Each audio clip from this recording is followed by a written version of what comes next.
All right. Welcome to another day of crazy. I'm going to jump in with both feet today and say good morning, good afternoon, or good evening to everyone who is joining me right now. The US presidential elections are tomorrow.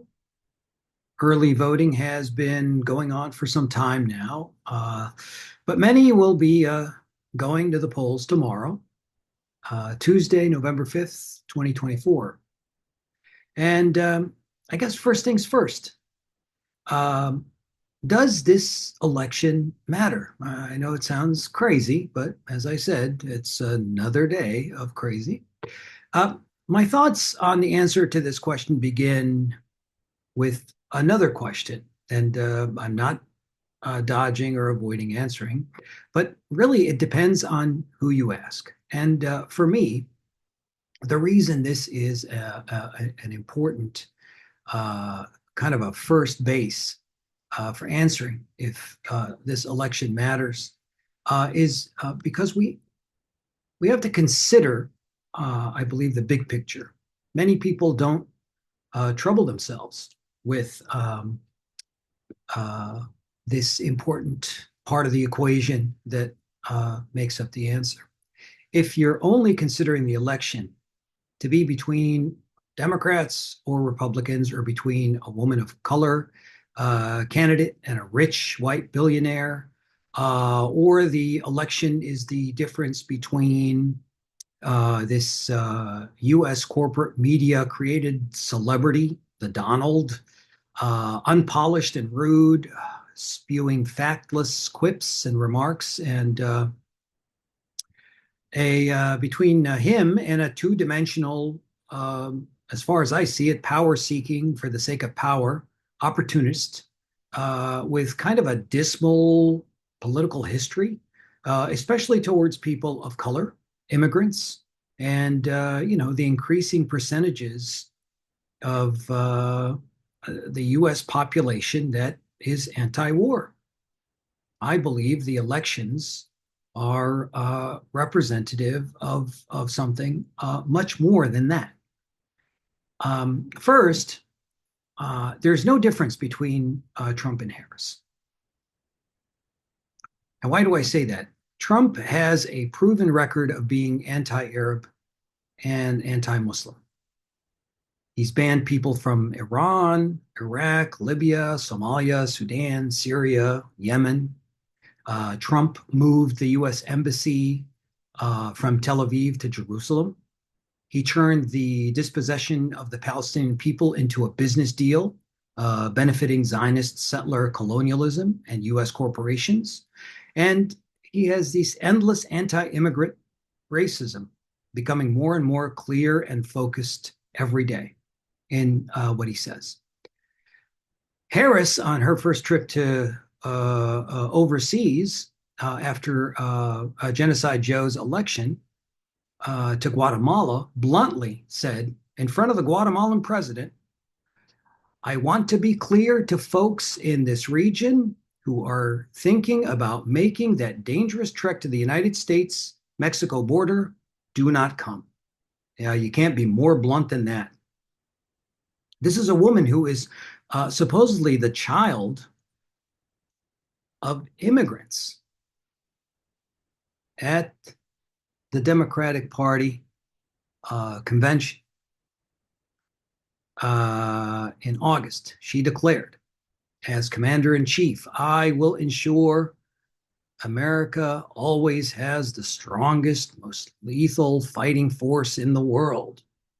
It's kind of crazy, in my opinion. Her support for Zionism is ironclad and has most definitely, I believe, alienated voters that are Arab voters, young people, and college students opposed to the genocide in Palestine by the settler colonialist project called Israel, alienated Muslims who are against the Zionist genocide in Palestine. And what's the difference between Genocide Joe and Harris that she would have done differently? according to Harris herself in an interview on The View, there's not a thing that comes to mind, was her response. Second, uh, Harris is the lesser of two evils. Now, this is another trope the U.S. voter has had to listen to and contend with, our whole lives. My question is the lesser of two evils for who? Again, this depends on who you're asking. I believe that there are people in this world that continue to have a conscience. There are people in this world who believe in morals and a golden rule, in principles that guide them in their lives. People who believe in a life with higher values than materialism. Spirituality, for example, spirituality and religion, religious traditions, something that's deeply a spiritual path for many people who oppose supporting war, death, and killing as the solution to the world's problems. Now, I believe both Trump and Harris are pushing the United States further and further along a path of militaristic confrontation. And this decrepit old idea of brinksmanship.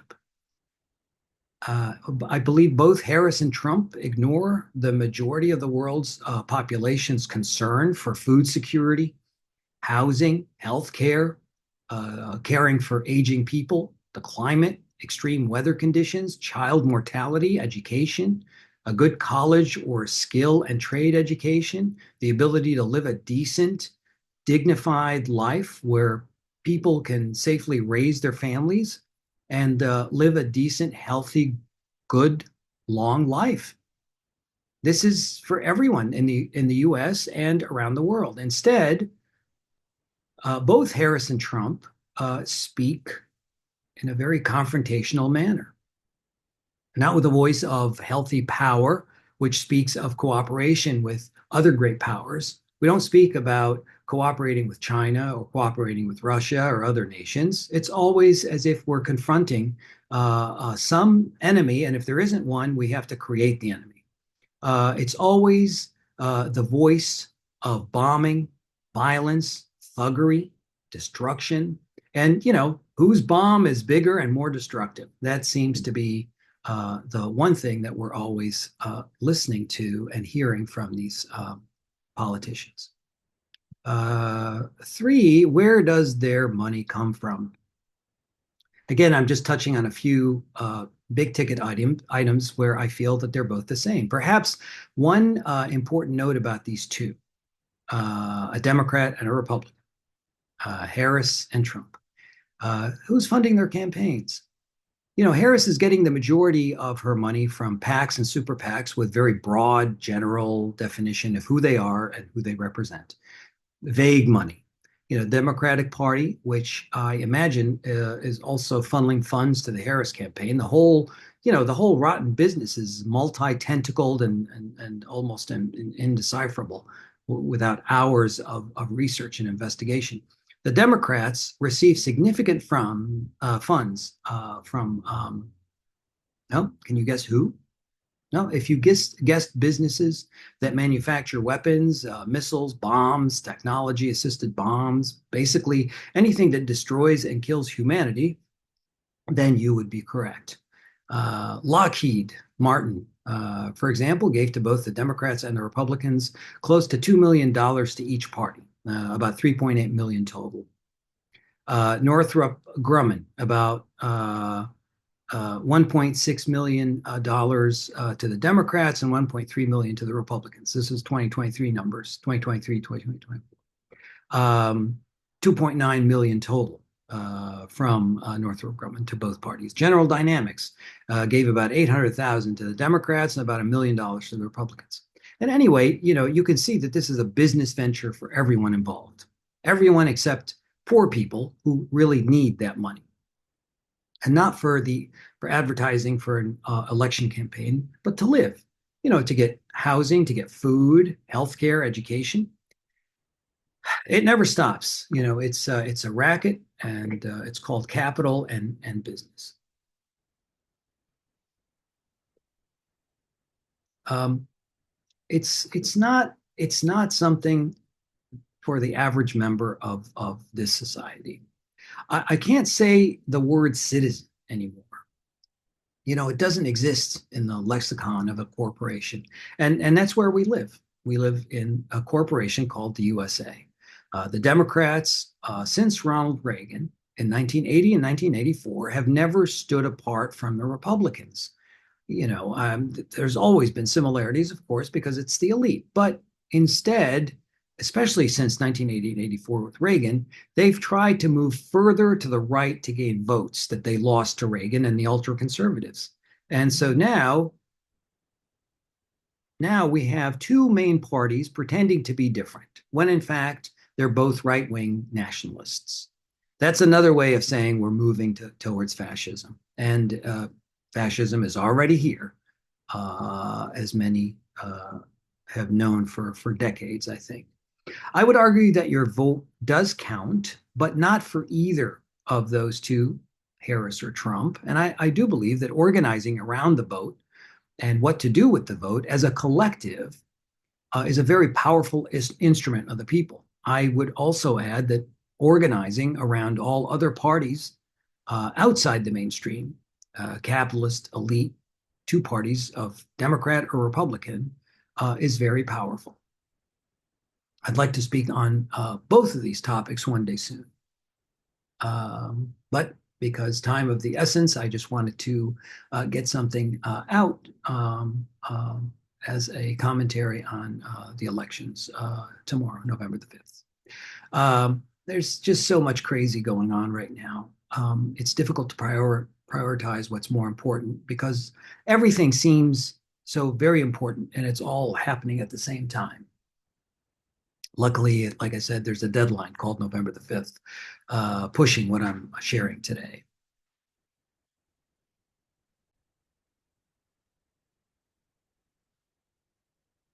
All right, now let's go ahead and move on. I want to touch on something. Of the eligible voters in the US, statistically, it has been low, especially compared to other countries who have voting cycles. In the US, the number of those who vote typically is higher during a presidential election every 4 years. It's kind of a well-known fact. Numbers of those voting in the US has been going up.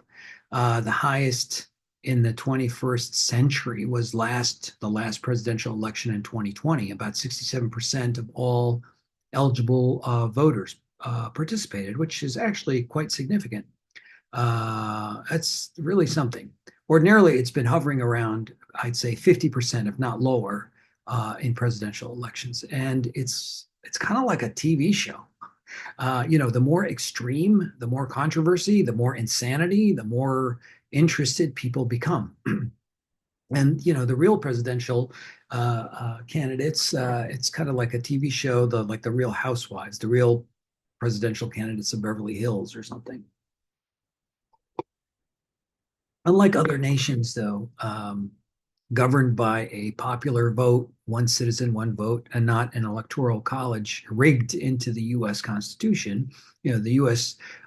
Never intended to be a popular democracy like other democracies, which, it's kind of laughable when capitalist critics of other political systems or pundits, criticize and mock the rest of the world and other forms of democracies like democratic centralism, for example, seem to not be bothered by the Electoral College.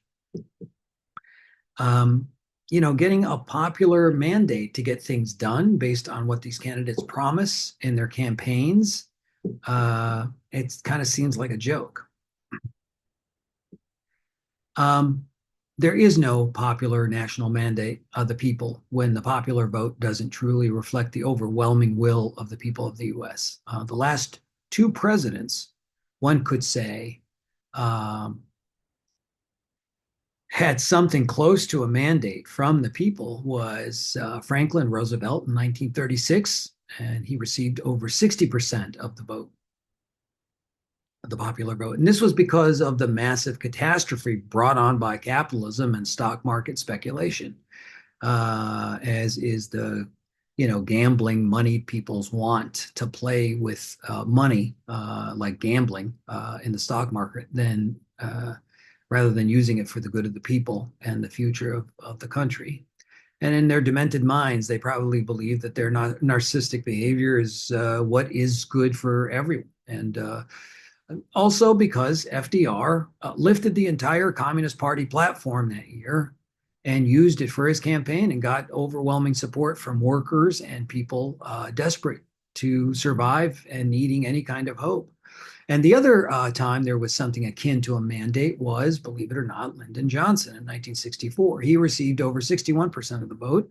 And we all know what happened that gave him such overwhelming support, a calamity, still being investigated to this day, the assassination of John Kennedy. No other time could we say there was a national mandate where the will of the people was overwhelmingly expressed through the voting process.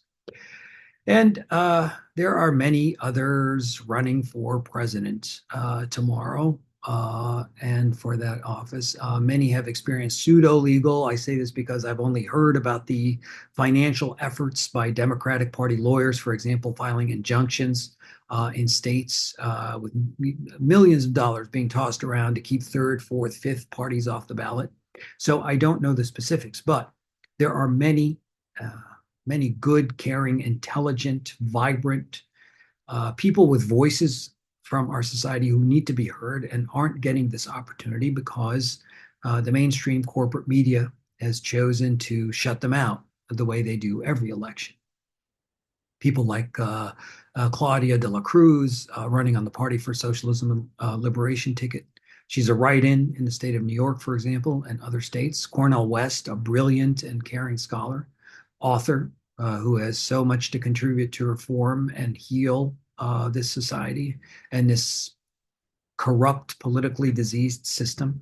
Jill Stein, Butch Ware as a running mate, voices that are not being heard, basically. And I am gleefully hopeful, however, that this election tomorrow, November 5th, 2024, will be the end of politics as we have known it in this country. I believe Trump has broken the Republican Party. It doesn't and will not exist after this election.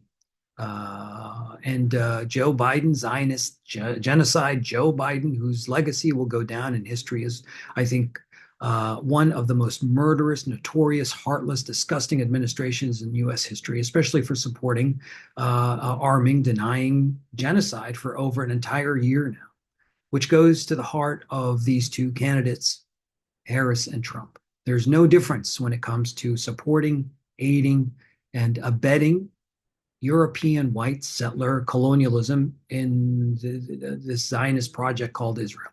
They are both exactly the same, no difference.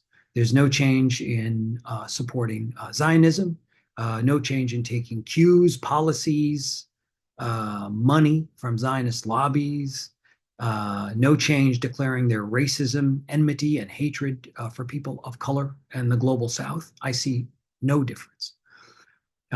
Perhaps you do. Happy to hear it if you think so. But I have never seen anything different, no difference, and I don't see it in this election. Zionism has become a staple in the US political diet, and it's now given the whole world the ailment we all feel as a human community, the traumatizing physical and psychological deep wounding of this live stream genocide. And whether we are conscious of it or not, we all suffer as a human race collectively. And, that will take a lot to answer for and heal from. Is Trump a man of the people? His net worth is estimated at $6.6 billion. He's also actually collecting a healthy pension from, wait for it, SAG, the Screen Actors Guild. That's right. The SAG-AFTRA Actors and Broadcasters Union, which refuses, by the way, to make any declaration against the genocide of the Palestinian people at the hands of Zionist Israel, awards Trump, the actor, Reagan's mini-me, a healthy pension which has been estimated between $100,000 and $1 million. He's actually been collecting from the pension fund, the SAG-AFTRA pension fund. Amazing.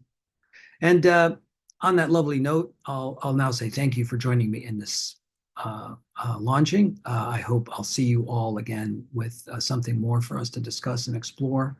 And, you know, God knows there's so much more to learn and unlearn. So peace and stay awake.